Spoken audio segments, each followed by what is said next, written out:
Hey, what's up everybody and welcome back to News Dose. And you know what? You Xbox fans out there are having a very, and I mean a very good day right now. They did just announce some new first-party games that are heading over to Xbox consoles next year. Then they announced a return for a beloved game, and on top of that, they released an update for one of their exciting 2023 releases. If anything, 2023 for Xbox just got a whole lot better. And really, that's kind of the thing here, because 2023, it already looked absolutely stacked for Xbox. So yeah, we're going to go over all of that today. Also, a little bit of an unfortunate leak hit PlayStation's highly anticipated God of War Ragnarok. Of course, this game is set to release next month, but this is actually very frustrating for both fans and developers alike, so kind of a mess there. Before we get into anything today, though, do keep those buttons below in mind if you're new to the channel, and if you like this type of content, hit that subscribe, hit that like button, and ring that bell. We love all things gaming on this channel, and you know what? Welcome to our little community. With that said, though, you know it. Let's just go and jump right into things, starting off with Sonic Frontiers.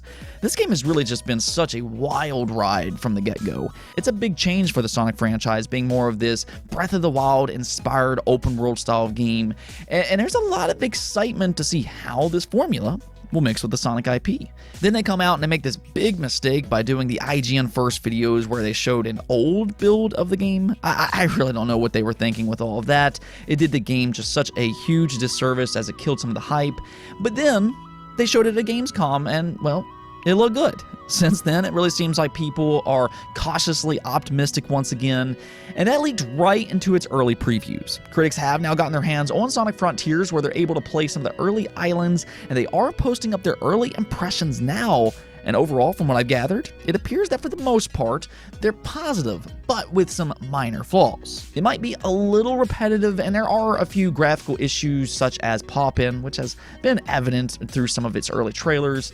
But I'm also consistently hearing that this game is fun, and that it makes you want to come back to play more. So yeah, it does seem like the early impressions are overall positive for the most part, and this is actually a good sign for Sonic going forward. For that matter, Sega also just announced that Sonic Frontiers has officially gone gold, meaning that November 8th release date is pretty set in stone by this point. I still don't really like the release date, to be clear, because God of War Ragnarok is out just one day later, but it is what it is. What I will say, though, is that this is the first 3D Sonic game that I've genuinely been excited for in a very long time, and that seems to be much of the community right now. Again, there does seem to be that cautious optimism here. Now, speaking of good previews, Bayonetta 3 reviews also hit the internet today, and I don't think this comes off as a major surprise or anything, but it's being highly received. As of this recording, it does have an 89 overall score on Metacritic with 69 total reviews, making it one of the highest reviewed games for 2022, especially in terms of big releases for brand new games. A lot of the highly praised games this year are actually remasters and ports, so Bayonetta 3 might actually join that Game of the Year conversation, which is pretty cool to think about for a franchise that's often considered a little bit more on a niche side of things. That's kind of one interesting aspect of this entire situation, though, because, I mean, with it reviewing well and all this quote-unquote advertising that it's gotten here recently, Bayonetta 3 is in a pretty good spot ahead of its October 28th release. I will say this, though, I do get comments every once in a while saying that they just never really could get into Bayonetta, and just a little tip here. If you did start out with that first game, I do highly encourage checking out Bayonetta 2 because it's actually a much better game than that original title. So just a little bit of a heads up if you are ever interested in the Bayonetta franchise. Let's go and move on over to the Xbox news, though, because they had a lot going on today with several announcements, the first of which is for Redfall. Of course, we already knew about this game, but they did drop a new trailer today titled Into the Night, and this might be their best trailer yet. Like, that's kind of the thing about this game, though, because it almost feels like every time they show something new, it just looks better and better and better. And that's exactly what's happening here. They're definitely making the delay well worth it. I'll just kind of leave it at that. But in this new trailer here, it does showcase a more spooky side of Redfall. You can just kind of feel the atmosphere bleed this time around and how unique the enemies are in this game. And there's the part that's always really interested me, because we don't really get games like this where vampires are the main enemies. I mean, sure, there's like a bajillion zombie games out there, but when it comes to vampires, I think that this is a nice shakeup, and you can already see how underutilized they are in gaming.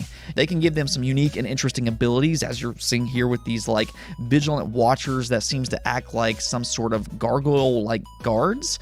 If anything, there's different variants of vampires in this game, and I also think that this trailer showcases some high-fidelity visuals and how it can maybe absorb you into its dark world. Seriously, this game looks really good, which, I mean, it is coming from Arcane, which consistently makes great games like Deathloop. They've made Prey and Dishonored, but now really, we just need a more official release date. All we currently know is that it's coming sometime in the first half of 2023, but yeah, this was definitely moving up my list in terms of most anticipated games for next year. Let me know what you all think about the new trailer, though, in the comments below. Like I said, though, 2023 just got a whole lot better for Xbox, and I'm not just talking about Redfall here. They also had an Age of Empires 25th anniversary broadcast today, where they made several announcements, including the one that fans have been waiting for. Yes, the wait is finally over. It is now official. They just announced through a cheeky little trailer that Age of Empires 2 Definitive Edition is heading over to Xbox consoles on January 31st of 2023. That's not quite all, though, because Age of Empires 4 is also heading over to Xbox consoles sometime in 2023 as well.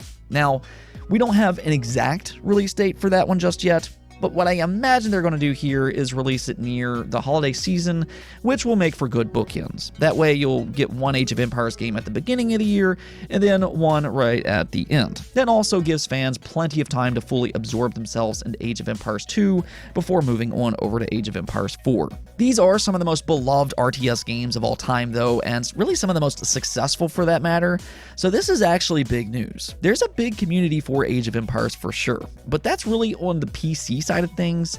The ongoing question has really always been, how will it translate to consoles? And they did touch upon that today by saying this: "We knew that bringing the complexity of RTS to Xbox consoles was a massive task, and one we had to approach carefully and thoughtfully. The team has been working hard to bring an experience that not only feels great using a controller, but also teaches players how to play on Xbox. A new tutorial designed specifically for controller input, paired with a new user experience for console, will help players get started. We've also added new game AI, which helps make resource management in a strategy game efficient and intuitive." So, I mean, at the very least, it does sound like that they've put a lot of work into making it feel good on Xbox. And if they do somehow pull this off, this is an opportunity to grow the RTS community on consoles. I think that's also a really great part about these games being included in something like Xbox Game Pass, though, because RTS games aren't really as big on consoles, but with them being included in Xbox Game Pass, it at the very least will give these games much more exposure and maybe introduce fans to a genre that they typically haven't tried in the past. So, I mean, all around, this is awesome news. But we're not quite done just yet. They actually also announced Age of Mythology Retold, which is a definitive edition, a remaster of sorts, of the beloved 2002 installment. Now, this is a spin-off of Age of Empires that instead focuses on mythology and legends of Greeks, Egyptians, and Norse, rather than focusing on historical events. Now, I don't know about you, but I'm actually much more interested in mythology myself, so I am all for this definitive edition. And the good news here is that it is set to release for PC and PC Game Pass. Unfortunately, though, there's no console version as of this moment, but as we just discussed, there does seem to be careful deliberation when it comes to Age of Empires on consoles. So what I think will end up happening here is that Age of Mythology will also get a staggered Xbox release, just as we're seeing with Age of Empires 2 and Age of Empires 4. So for you console fans out there, just rest assured, I do think that this will eventually head over to consoles as well. There, however, was one last announcement here, though, that some of you all might be interested in, and that's a new Age of Empires mobile game. In terms of details, not much is being said as of yet, but they did note that it's coming quote-unquote soon. I think that this does lean into a new strategy for Xbox, though. We are starting to hear that they want to expand into mobile gaming, maybe even with their own storefront. That's also a big part of the Activision Blizzard acquisition with King and their mobile division. So this does seem to be a part of that strategy, and we might start to hear about this a little bit more going forward. But overall, I mean, I do think that this is a smart thing to do. It might not necessarily be as exciting for us hardcore gamers, but it's a great way for them to make more money. Mobile gaming is very popular, and it does give these franchises more exposure alongside their already established console and PC releases.